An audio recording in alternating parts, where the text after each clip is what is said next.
Olá você, seja muito bem-vindo, seja muito bem-vinda ao canal Apostolado Católico. Eu sou o Markerson e neste vídeo eu gostaria de comentar alguns comentários que foram feitos aqui no meu canal a respeito dos vídeos que eu postei sobre a bolha católica. Eu não sei se você está percebendo, mas bem aqui tem uma orelha, ó. Vocês estão vendo? Adivinha de quem é essa orelha? É aqui, ó. É do meu parceiro, do Chaves. Ele tá bem aqui quietinho. Ele prometeu que vai ficar quieto. Então, são comentários que eu gostei muito e que, inclusive, eu queria trazer aqui, comentar, porque eu também concordei. Mas antes de começar este vídeo, eu queria falar três coisas. Eu sou muito metódico assim. A primeira coisa, eu estou feliz porque muitas pessoas começaram a falar sobre esse assunto. E sei que outras pessoas ainda vão falar. Era uma coisa que a gente percebia, muitas estranhezas, muitas arrogâncias, muitas vaidades, como é que eu posso falar? Até um tratamento desumano para com algumas pessoas, mas se a gente criticasse é porque nós estávamos com inveja. É uma das características das pessoas dessa bolha. Você critica um comportamento anticristão, um comportamento muitas vezes totalmente diferente daquilo que um católico teria, e você é chamado de invejoso, né? A segunda coisa, eu vou sempre fazer questão de dizer, não são todos os criadores de conteúdo que estão no mesmo saco, tá? Quando nós falamos de bolha católica, são essas pessoas que vivem numa bolha. O que significa viver numa bolha? Viver fora da realidade. A realidade diz uma coisa, a realidade mostra uma coisa, mas elas vivem numa espécie de mundo paralelo. E a terceira coisa que eu queria falar é que não é uma caça às bruxas a esses criadores de conteúdo, né, que destoam da realidade. O objetivo nem é tocar no nome deles, é simplesmente alertar as pessoas para que elas saiam dessas bolhas. Eu, bem como vários de vocês, já participei de uma bolha católica lá em 2014, 15, 16 e graças a Deus percebi. Mas é aquela coisa, a gente sempre tem que estar atento, né? Porque senão a gente entra em outra. E, como diz São Paulo, aquele que acha que está de pé, cuide para não cair. É interessante que eu vejo um monte de pessoas postar esse versículo bíblico da maneira errada, né? Eles postam aquele que está de pé. O apóstolo nunca falou isso. O apóstolo falou aquele que acha que está de pé. Então vamos lá. Então, o primeiro comentário que alguém trouxe aqui no meu canal é a respeito de um certo sensacionalismo sobre a crise na igreja. Então vamos lá. Eu incluiria nessa bolha os católicos que gostam de criar uma narrativa de crise na igreja e colocar medo nos recém-convertidos, especialmente os jovens. Então parou.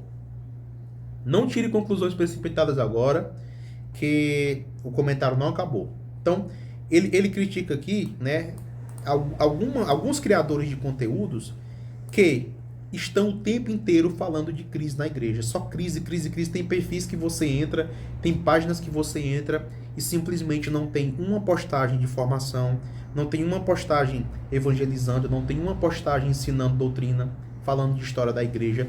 É só sobre crise, crise. É como se fosse a única coisa que essas pessoas veem.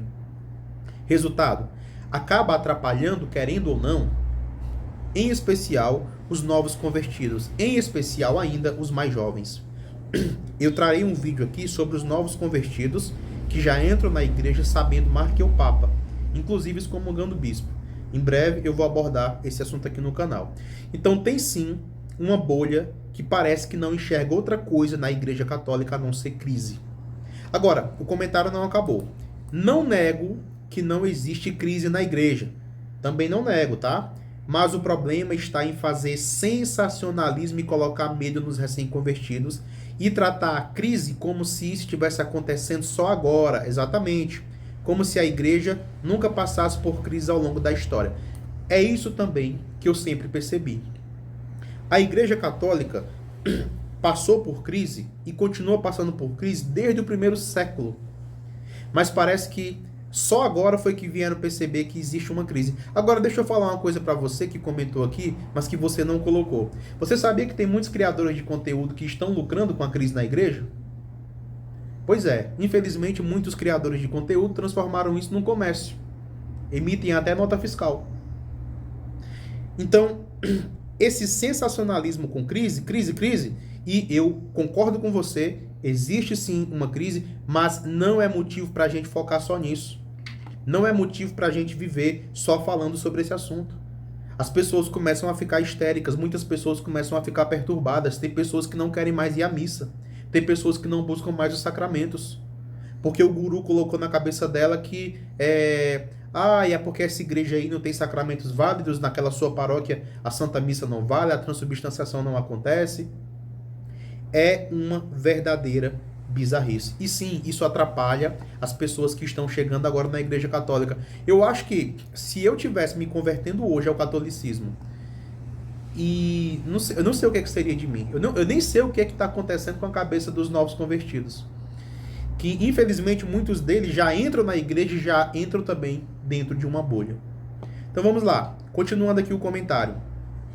Falam que nós católicos deveríamos combater a crise. Primeiro, né? Eles falam como se um leigo conseguisse combater a crise brigando. É outra coisa que eu quero apontar. Como que se combate crise na igreja, na história da igreja? Como foi que os santos combateram? Através de mortificação, através de oração, através de doação. As pessoas vão se doar, as pessoas... a sua paróquia está bagunçada, vá lá, se doe. Trabalhe, sirva, zele, vá ajudando sua paróquia, vá ajudando seu padre, vá obedecendo seu bispo. Mas não, como é que muitos deles querem que a gente combata a crise? Com histeria nas redes sociais. Brigando, fazendo postagem todo dia, falando de papa, falando de bispo. Eu me pergunto, como que isso vai resolver crise? Como que isso vai resolver problema na igreja? É um grupo de pessoas que querem resolver os problemas da igreja pela internet. São os cruzados online, né? São os cruzados EAD. Eles querem resolver a evangelização, a crise da evangelização pela internet, sem ter uma atuação real na vida real. Isso não vai acontecer, né? Continuando o comentário. Eles querem combater a TL, mas se esquecem que se queremos combater crise na igreja, antes devemos combater a crise espiritual que existe em nós mesmos, em termos uma vida de oração e sermos exemplos para combater as crises na igreja. Nem o mínimo disso esse pessoal faz. Interessante. Você comentou aqui sobre a questão da TL, que, diga-se de passagem, a teologia da libertação, ela também virou uma espécie de ganha-pão de muitos influentes católicos. Só falam nisso o dia inteiro. É como se fosse o único problema que existisse na igreja.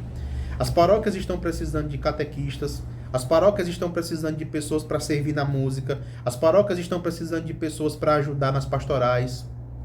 Mas o único problema que existe na igreja é a TL. Esse é o único problema que muitas pessoas enxergam. E veja, eu não estou dizendo que a TL não é um problema. É sim, é um problema, é uma heresia, utiliza a hermenêutica marxista e a teologia da libertação já foi condenada pela Igreja Católica. Ok? Então é isso. É um grupo de pessoas que só fala de crise e que querem combater a crise com mais histeria. Não dá para combater crise com histeria. Não dá. Os santos não fariam isso. Eu me pergunto, se Padre Pio, se Santa Teresinha estivessem vivos hoje, o que eles estariam fazendo? Eles estariam na internet o dia inteiro falando mal de bispo, de papa? Eu duvido. É só você olhar para a vida dos santos. Eu duvido. Né? Então vamos lá. Teve uma pessoa aqui que comentou o seguinte: tá cheio de gente assim no meio conservador. Muitos influenciadores de direita adoram falar como se fosse uma ordem e julgar como se fossem Deus. Pelo jeito, até no meio católico da coisa, está ficando assim também. Pois esse comportamento de se colocar como uma espécie de autoridade espiritual, autoridade moral, isso começou no meio direitista mesmo. Não sei como é no meio da esquerda, até porque eu não sou de esquerda, mas sim, né, é uma pose, a pessoa se coloca num patamar como se tudo que ela falasse você tivesse que obedecer. É como se a pessoa ela sente prazer em se colocar como uma espécie de guru, né? Onde você vai perguntar e eu vou falar. E o que eu falar você tem que colocar em prática. Se eu lhe falar uma coisa, se eu lhe der um conselho e você não colocar em prática, é porque você é ignorante, você é burro, você é retardado, você é idiota. E tem todo, né, esse comportamento, né? E nós temos aqui outro comentário. Há algum tempo, isso aqui foi uma mulher que falou, hein? Há algum tempo, uma influenciadora católica publicou um vídeo sobre o papel do homem e da mulher no relacionamento. Ela baseava suas ideias em um vídeo de seu marido, onde se explicava o papel do homem nas suas responsabilidades no trabalho e o da mulher, com suas tarefas dentro de casa. Em determinado momento, uma seguidora perguntou algumas dicas de como poderia incentivar o marido a realizar mais tarefas, como trocar uma lâmpada ou consertar algo quebrado, já que ele era um pouco acomodado. Em vez de oferecer ajuda, a influenciadora respondeu friamente, abre aspas, esse é o preço que se paga por ter feito a escolha errada, fecha aspas. Fiquei chocada pensando na falta de caridade e sensibilidade. Ao invés de dar um conselho, como sugerir uma conversa ou até buscar orientação espiritual, ela foi seca com a seguidora. Fiquei impressionada com a falta de empatia. É isso, não foi só falta de empatia, foi falta de discernimento e foi também aquele comportamento, aquele prazer em se colocar como a pessoa mais sábia do mundo, como esses gurus gostam de se colocar, e como se eles fossem tão superiores a quem está fazendo a pergunta, que a única maneira que eles podem responder é dessa maneira ríspida, dessa maneira arisca, dessa maneira fria. Então, uma criadora de conteúdo que teoricamente fala para mulheres, fala sobre relacionamentos, simplesmente quando uma seguidora perguntou a ela, né, como incentivar o meu esposo a ajudar mais dentro de casa, simplesmente falou algo, né, que não faria sentido, que nenhum diretor espiritual, nenhuma diretora espiritual falaria. Esse é o preço que se paga por ter feito a escolha errada. Eu fico me perguntando quantas freiras, quantas irmãs, quantas madres falariam isso, dariam esse conselho. Nem foi conselho. Agora, perceba como é sempre aquele sentimento de superioridade de pessoas que falam sem pensar, que falam sem discernir, que não se preocupam que quem está perguntando é uma alma que muitas vezes está aflita, está passando por uma situação difícil. É sempre aquele sentimento de superioridade, de vaidade, de grandeza. Enfim, nenhum diretor espiritual verdadeiro comentaria desta maneira. Então, vamos aqui continuando. Vocês viram que o meu gato estava aqui, ele saiu de uma vez e balançou tudo. O Chaves é demais. Então, o último comentário, tá? Uma moça comentou o seguinte: fulana, né? Eu não vou aqui citar o nome dela, sobre aquele vídeo que eu gravei dos influencers que gostam de humilhar, que gostam de debochar, que uma pessoa faz uma pergunta e eles respondem com zombaria, enfim, com superioridade. Então, fulana fazia muito isso. Eu admirava, acompanhava ela por ser antifeminista. Olha aqui, ó. Parou, cuidado. Cuidado.